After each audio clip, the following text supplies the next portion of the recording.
Buenos días, caminantes. El otro día estaba hablando con unos cuantos amigos y llegamos más o menos a la conclusión de que parece que el tema mágico es exclusivamente para gente de artes o de letras y es incompatible con las ciencias, con la educación en ciencias. Hablábamos de gente que es muy popular y es muy científica y está muy en contra de las artes ocultas por definición, por principios, porque son muy ateos y muy escépticos, como puede ser el caso de la gata de Schrödinger. A mí me gusta la gata de Schrödinger, lo he de decir. A pesar de que ha ido muy a saco con muchos influencers holísticos y con mucha gente del mundo esotérico, yo entiendo por qué lo hace, porque para ella es obvio que todo lo esotérico es falso y además ha ido por gente que gana mucho dinero con el tema esotérico. Y claro, para ella es absolutamente una estafa. Esto es algo que, se merece un buen debate, ¿no? Hasta qué punto puede ser una estafa o puede ser aprovecharse de alguien el negocio en lo esotérico y demás, pero creo que es un buen debate para otro momento y además es que me gustaría hacerlo con más gente. Aún así, como os decía, yo estaba hablando de esto con amigos y resulta que, curiosamente, en ese grupo hay algunos humanistas, hay algunos artistas y hay algunas personas como yo que se han educado en ciencias. Reconozco que somos todos de ciencias sociosanitarias, no somos de ciencias naturales puras, que digamos, ni matemáticos, pero creo que no es incompatible. Y lo creo porque, de hecho, cuando yo estaba cursando el bachillerato de ciencias, las ciencias me ayudaron a comprender muchas cosas de magia que me habrían sido muy difíciles de entender si no. Así que hoy quiero traeros 5 cosas sobre magia que cursar bachillerato de ciencias me ayuda a entender. 1. El camino de menor resistencia. La cuestión es que cuando tú haces magia, estás manejando una energía y esta energía funciona a través de las vías de menor resistencia. Es decir, tú la programas, la envías y la magia dará como resultado aquello que le sea más fácil. En este caso, la causalidad entre el acto mágico y el resultado obtenido funciona con 2 metáforas muy explicativas. La metáfora más científica, digamos, sería la conducción eléctrica y la, entre comillas, menos científica, pero más obvia, porque se puede ver a simple vista, sería el flujo de agua en un río, por ejemplo. Voy a empezar con el agua porque es lo más fácil y después iré con los conductores porque tiene más extensión. El tema del agua. Todos sabemos, lo estudiamos en primaria, que los ríos nacen en sus montañas, tienen un curso alto, un curso medio y un curso bajo. El curso alto hay poca caudal y mucha velocidad, en el curso medio la velocidad baja y el caudal aumenta, y en el curso bajo es la parte de menos velocidad y de más caudal. En el curso medio de los ríos hay meandros. Los meandros ralentizan mucho la corriente. ¿Por qué se producen los meandros? Porque, dada la velocidad del agua, esta fluirá por los lugares donde encuentre menos resistencia en el terreno. Fluirá mejor cuanto mayor pendiente y fluirá y hará sus cauces primariamente en aquellos terrenos que se disuelvan con más facilidad, que se erosionen con más facilidad. Por eso hay meandros, porque hay zonas del terreno que por la pendiente o por la calidad del suelo hacen más sencillo que el agua fluye por ellos. La magia es igual. Hay cuestiones de causalidad, otras energías, otras cuestiones de dificultad del objetivo que pueden hacer que la magia se desvíe de la línea recta en la que tal vez nosotros estábamos pensando. De ahí que te digan muchas veces que es muy importante programar bien y definir muy bien el objetivo, porque cuanto más lo definas, más acotaciones estarás poniendo a las posibilidades de la magia de salirse por la tangente. Cuando yo estaba intentando tener mi primer hijo, teníamos algunos problemas porque, llevaba mucho tiempo con anticonceptivos y ya se sabe que eso hace que sea un poquito más difícil concebir después, hace falta más meses a veces. Entonces, cuando intentábamos hacerlo, hicimos un hechizo de fertilidad, lo primero. Pero no hicimos un hechizo de fertilidad, quiero ser fértil, mi útero, quiero que su semilla sea fértil. Hicimos un hechizo para aumentar la familia. Aumentar la familia, es que somos listos. ¿Qué ocurrió? Encontramos gatitos. En ese momento era más sencillo encontrar varios gatitos cuya madre había sido atropellada que quedar embarazada. Y encontramos gatitos. Y la familia aumentó. La magia había cogido otro camino de menor resistencia. Después, obviamente, he tenido los niños, no pasó nada en ese sentido, pero la cagamos al verbalizar el objetivo que teníamos. Sí que es lo que queríamos, aumentar la familia, pero de una forma específica. Y el universo nos dio una forma distinta. En ese momento, pues la cagamos mucho, porque no tuvimos en cuenta el camino de menor resistencia. Y de hecho, rehicimos el hechizo. Hicimos otro hechizo enfocado en la fertilidad de nuestros cuerpos en lugar de el concepto aumentar la familia. Otra metáfora es obviamente cómo se conduce la electricidad. Es decir, que hay materiales que son conductores, semiconductores y hay materiales aislantes. La electricidad se produce cuando existe un desequilibrio dentro de los átomos. Me encanta, por cierto, cómo lo explican en la serie esta para niños que se llama Storybots. A mis hijos les pirra los Storybots y me quedé alucinada con esta explicación. Con otras también, pero con esta, qué maravilla.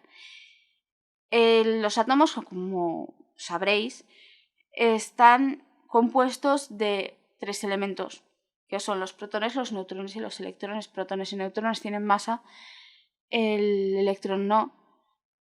El neutrón no tiene carga eléctrica, el protón es positivo y el electrón es negativo. Cuando un átomo está estable es porque tiene el mismo número de protones que de electrones. Pero, los electrones son, como decía mi profesora de física, un poco cabeza locas, se van de parranda a veces. Entonces, aunque el átomo esté estable, lo cierto es que está constantemente cediendo y cogiendo electrones.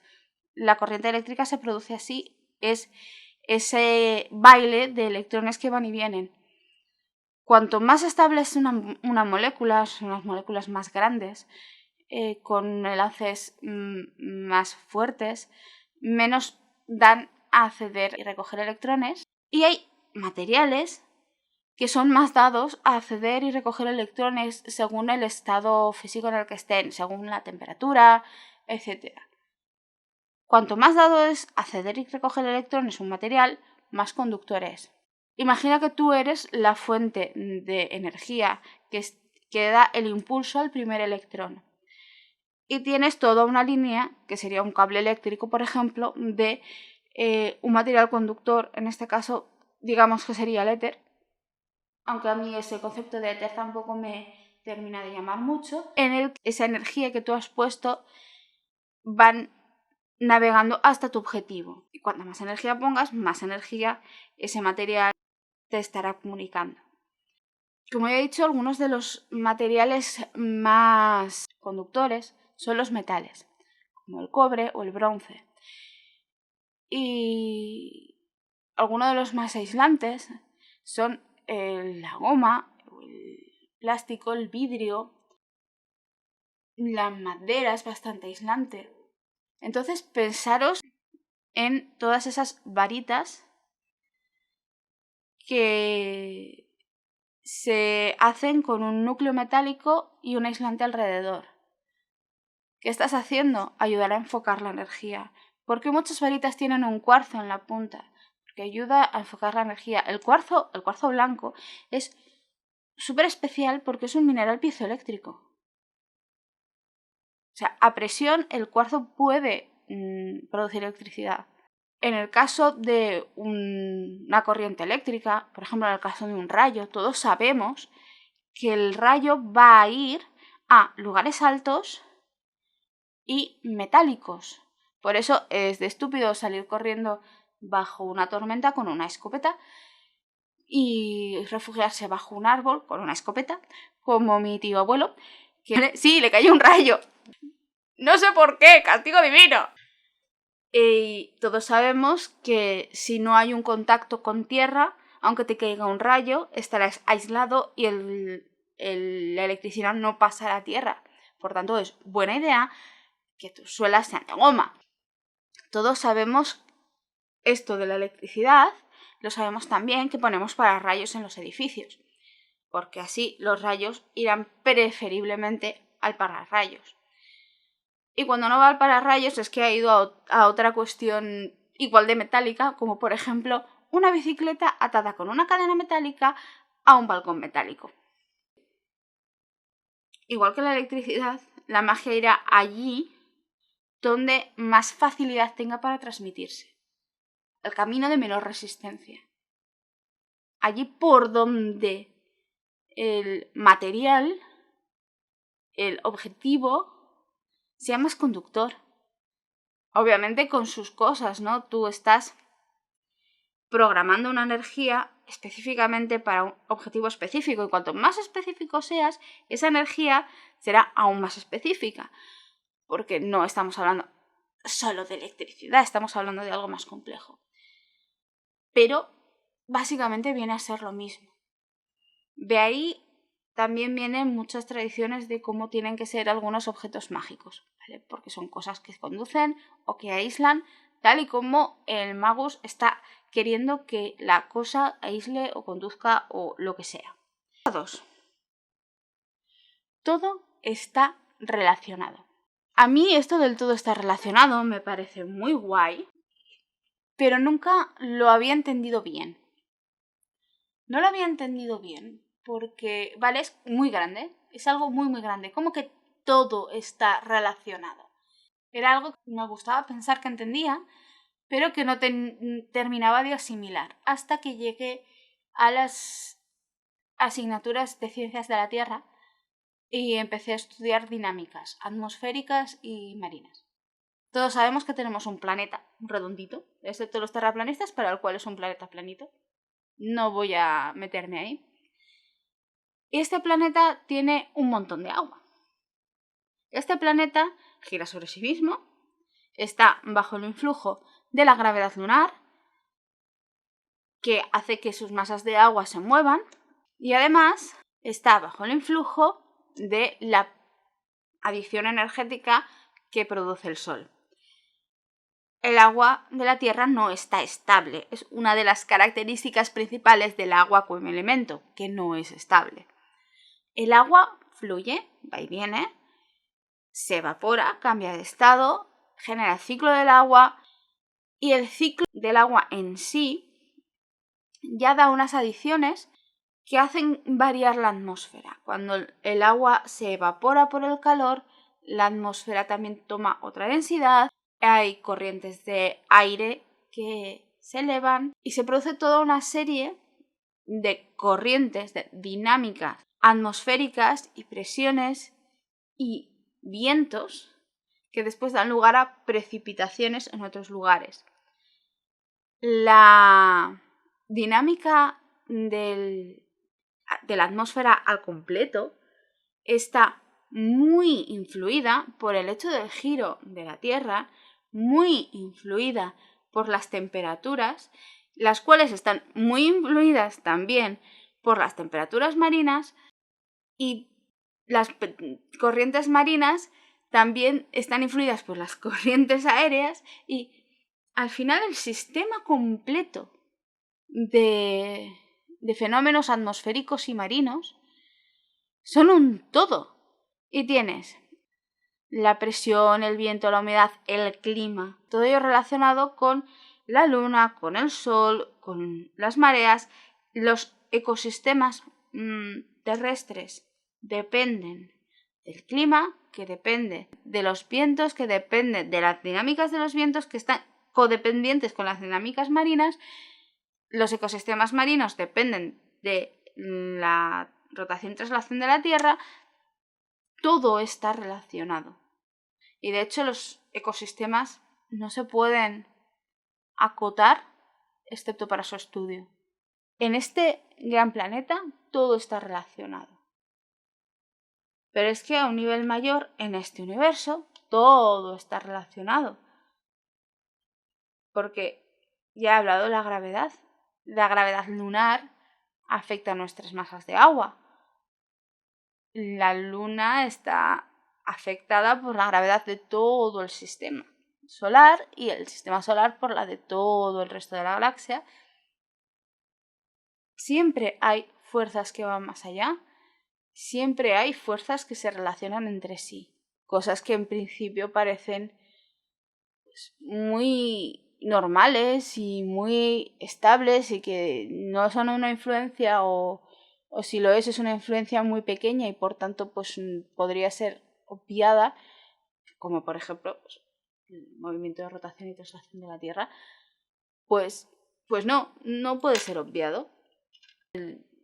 La causalidad puede llegar a ser infinita. 3. ¿Cómo hacer un círculo mágico a medida? Cuando yo empecé en esto y empecé a hacer mis primeros círculos mágicos, tenía un problema importante con el concepto de círculo mágico. Porque el círculo mágico era una barrera impenetrable. Y yo no quería una barrera impenetrable porque una barrera impenetrable me impedía comunicarme en ambas direcciones. Me impedía que seres benéficos que yo quisiera, o entidades benéficas, o energías benéficas que yo quisiera introducir en mi círculo, en mi magia, con las que yo quisiera hablar, no pudieran acceder a mí. Tendría que invocarlas aparte. Y eso si se me daba bien. Y si se me había olvidado alguna, y si alguna se me ofendía, complicado. Por otro lado, el círculo mágico, además de un aislante, es un contenedor. Es un contenedor de energía y para eso está el cono de poder y toda la pesca, ¿no? Quiere decir, tú haces tu círculo mágico, concentras energía en él, la elevas, cuando la elevas lo suficiente, abres el círculo y la energía se expande. Vale. Yo no entendía bien de qué me servía ese modelo de círculo mágico como algo estático. Para mí el círculo mágico tenía que ser dinámico y de hecho para hacer el círculo en sí nunca he visualizado un muro. Mi primera visualización fue una burbuja de jabón, porque si alguna vez habéis mirado una burbuja a la luz, la reflexión de la luz en ella es muy dinámica y a mí me gustaba pensar que el círculo era dinámico. Para crearlo también necesitaba girar la energía y eso implicaba un dinamismo, implica una arquitectura, pero la arquitectura básica se me quedaba corta, ¿vale? Solo el hecho del girar. Sabéis, o espero que sepáis que los círculos mágicos no son solo círculos, que el círculo es solo la sección de la estructura mágica que estás creando con un plano. Es una esfera, al fin y al cabo, el círculo mágico. Y entonces yo, que estaba estudiando ciencias, pensé, ¿y si mi círculo mágico es una membrana celular? Las membranas celulares no son solo una membrana, ¿vale? Como cuando estudias la célula en el colegio, en los primeros años de instituto, dibujas la célula y haces un redondito, que es la membrana celular, un círculo en el centro, que es el núcleo, y luego ya vas poniendo el resto de órganos de la célula. Pero la membrana en sí es súper complicada. Es súper complicada y está llena, pero llena de orgánulos, de zonas en las que un elemento beneficioso para la célula se puede acoplar. Cuando ese elemento se acopla a la célula, la membrana reacciona a él y le deja paso solo a él. a la parte acoplada y le hace entrar dentro. Para mí, eso era exactamente lo que yo quería. Que una energía o una entidad positiva determinada por mí pudiera, si estaba cerca, entrar en contacto con mi círculo y traspasarlo a voluntad. Entonces, mi diseño de círculo mágico era tal que así. Mi círculo mágico impedía que las cosas malas, las cosas que no casaban con las partes que yo había preprogramado de energías beneficiosas, no pudieran entrar, pero las beneficiosas sí y a voluntad. De este modo puedes hacer un círculo mágico que te permita comunicarte con entidades que desconoces, que no has invocado y demás. Ahora mismo yo ya no lo hago, me requiere mucho esfuerzo y yo trabajo en sitios bastante seguros y con bastante seguridad personal como para no necesitar un círculo mágico. Y lo mismo con el cono de poder.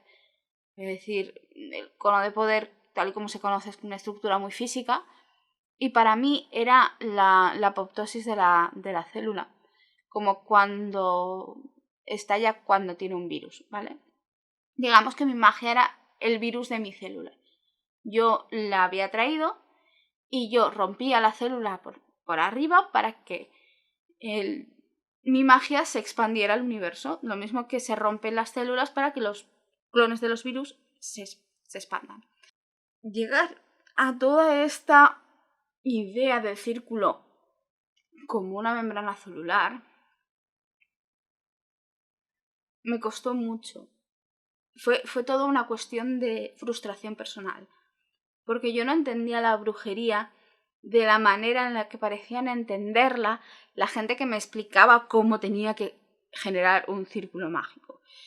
Y yo te genero mi círculo de poder, y este es mi límite, y aquí dentro es mi espacio, sí, eso guay, y nada puede atravesarlo, perdona.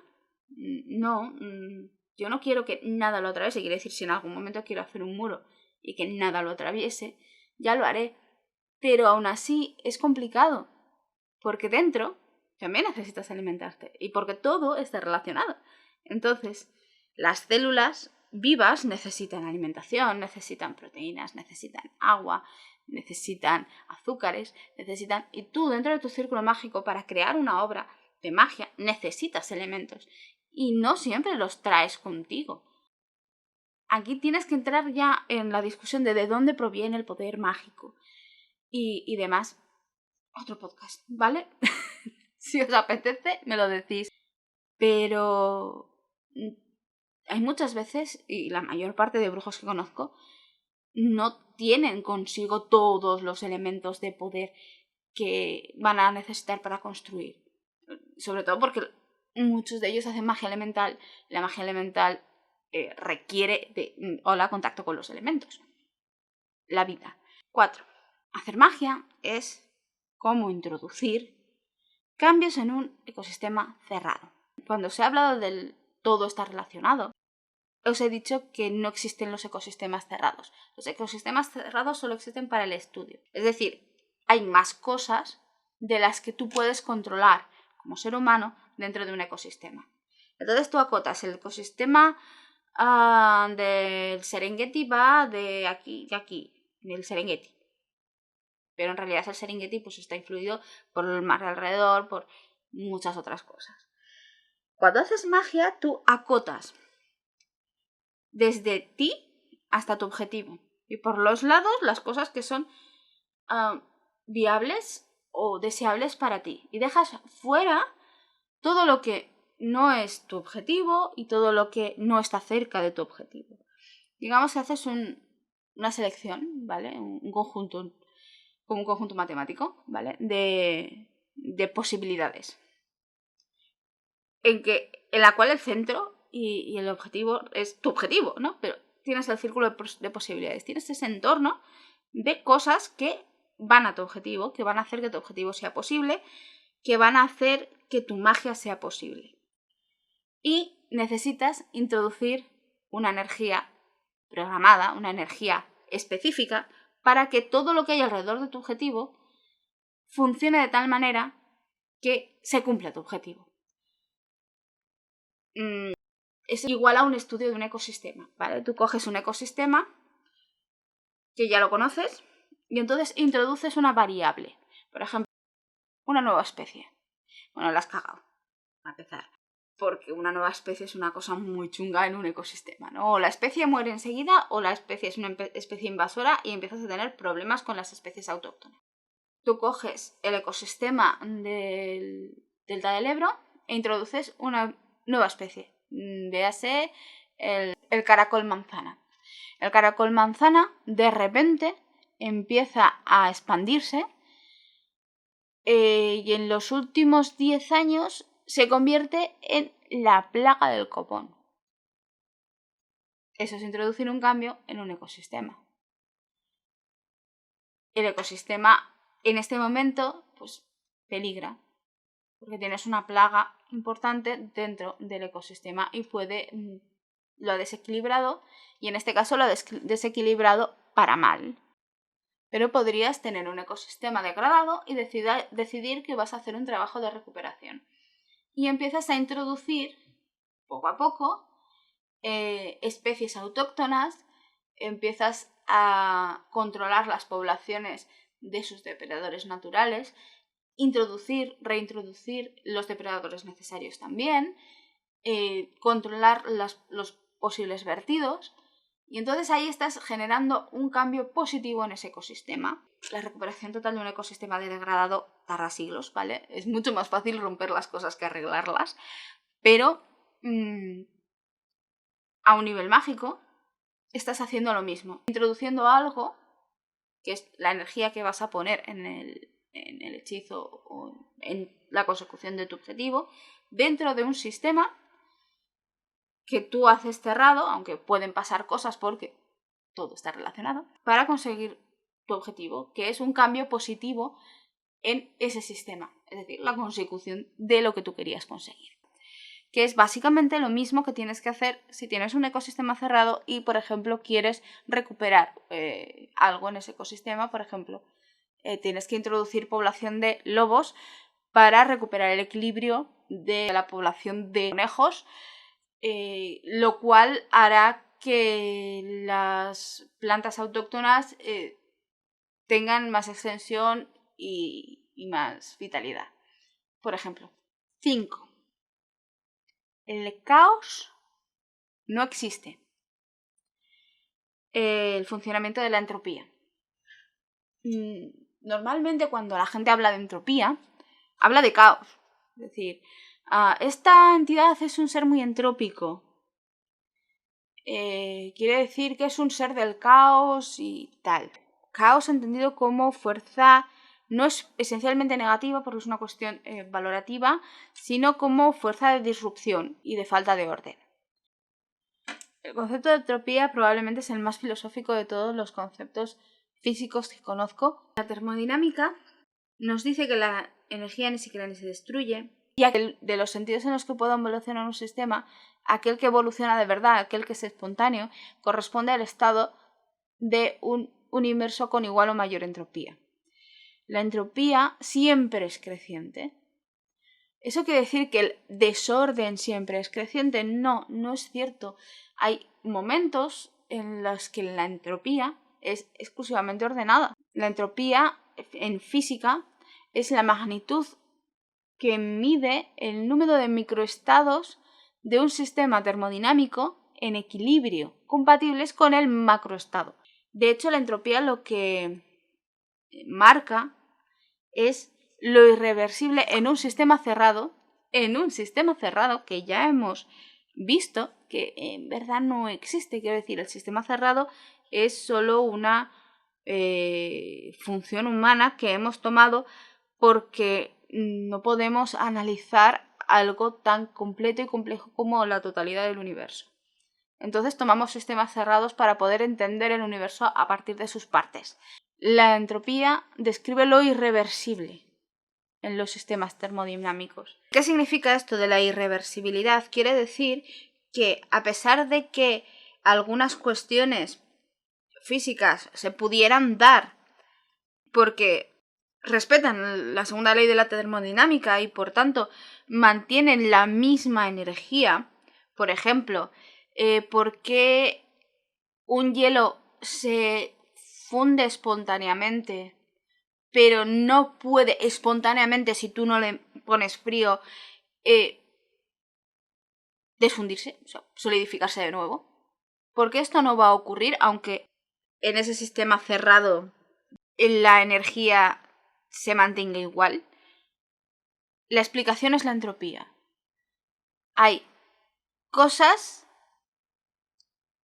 que son irreversibles. No puede una parte del agua darle calor a otra para enfriarse y convertirse en hielo.